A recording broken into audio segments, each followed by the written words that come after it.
네, 반갑습니다. 오늘은 미국 고용 지표 하나 좀 볼게요. 좀 충격적인 보고서가 어제 나왔습니다. 그래서 오늘 주제는 숫자에 속으면 안 된다 이겁니다. 여러분, 미국 경제가 탄탄하다, 그리고 고용 시장이 뜨거워서 금리를 쉽게 못 내린다 이런 말을 많이 들었을 겁니다, 최근에. 근데 어제 미국에서 발표된 한 장의 보고서가 우리가 알고 있던 그 탄탄한 고용에 의문을 던지고 있습니다. 무슨 일이 있었던 건지, 그리고 우리 경제에 어떤 영향을 끼칠지 한번 말씀드릴게요. 미국은 고용 통계를 두 가지로 냅니다. 매월 내는 통계가 있고요. 분기별로 내는 통계가 있습니다. 그 용어까지 우리가 알 필요는 없고요. 매월은 일부 기업에 설문을 해서 대략적인 숫자를 발표합니다. 일종의 샘플 조사고요. 그리고 분기별로 하는 것은 모든 기업을 대상으로 전수조사하는 겁니다. 그래서 매월 통계를 교정하는 거죠. 근데 이번에 그 바로잡는 과정에서 엄청난 오차가 드러났는데요. 그냥 몇 개가 아니라 91만 개가 줄어들었다는 내용입니다. 즉 원래 발표했던 숫자에서 91만 개를 빼야 됩니다. 이렇게 숫자가 이례적으로 크게 오차가 난 것은 거의 10년 만입니다. 10년 동안 평균적으로 바뀐 폭보다 3배 이상 큰 폭으로 줄어든 겁니다. 주로 그러면 어디에서 줄어들었느냐? 어디에서 줄어들었느냐? 보시면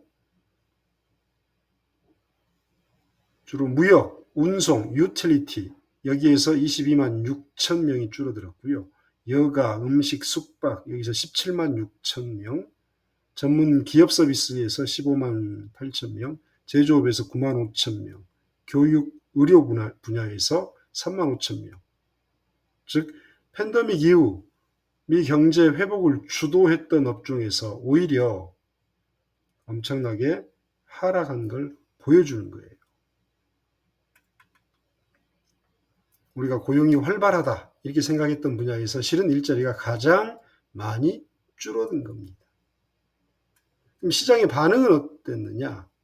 이렇게 충격적인 숫자가 나왔는데도 어제 미국 주식시장은 크게 요동치지 않았습니다.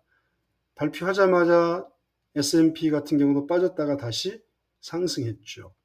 분석은 이렇습니다. 전문가들의 분석은 이미 시장이 알고 있었다 이겁니다.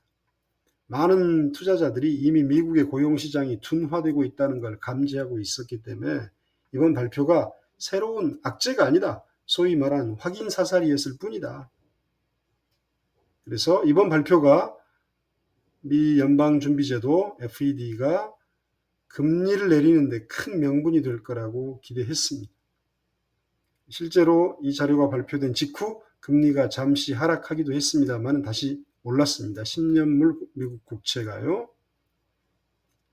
그래서 물가지수 발표와 유럽 경제 문제 이런 소식들이 더 큰 영향력을 발휘했죠. 그래서 시장은 본래 모습을 되찾았습니다. 그러면 우리 한국 경제에 미친 영향은 무엇이냐?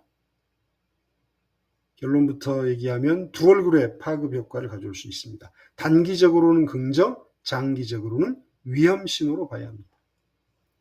그럼 뭐가 긍정이냐? 미고용이 둔화되면 연준이 금리를 내릴 가능성이 커집니다. 그러면 달러 가치가 어쩐다? 하락하죠. 약해지죠. 그러면 원화 가치가 오르게 됩니다. 실제로 이 소식 이후 어제 원달러 환율이 1380원대까지 내려왔습니다. 환율이 안정되면 물가가 오르는 걸 막아주겠죠. 그리고 외국에서 빌린 돈 갚는 부담도 줄어드는 이런 것들이 긍정적인 효과입니다. 하지만 미국 경제 둔화는 장기적으로 큰 위협이 될 수 있어요. 왜냐하면 아시겠지만 우리나라 수출 비중이 가장 높은 곳이 중국이죠. 약 21%. 그 다음이 미국입니다. 약 20% 차지합니다.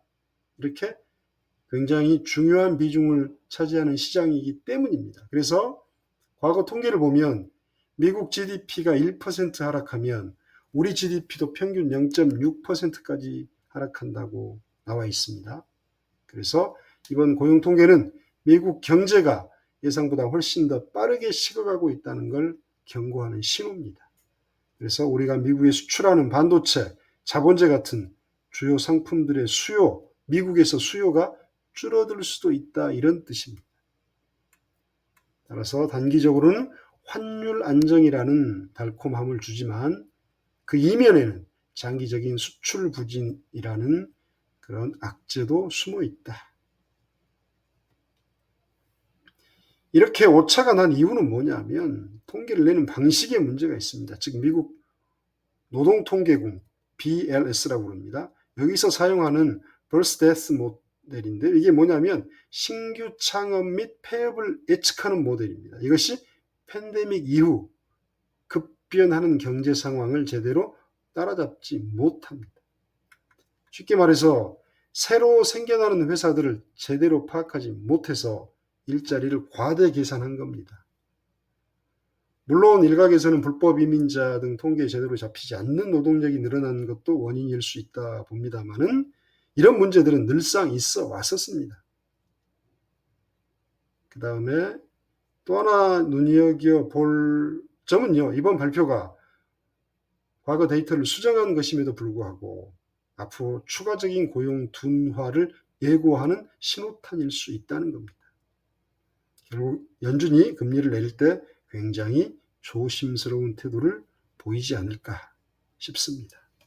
그래서 오늘 전해드릴 핵심은 뭐다? 숫자에 현혹되지 말자. 숫자가 중요한 게 아니다. 나이가 중요한 게 아닙니다. 숫자에 현혹되지 맙시다. 앞으로 발표될 물가지수, 연준 관계자들 발언, 여기에 좀 더 귀 기울이시기 바랍니다. 자, 오늘은 여기서 마치도록 하겠습니다. 투자의 신이었습니다. 감사합니다. 좋은 오늘 보내시기 바랍니다.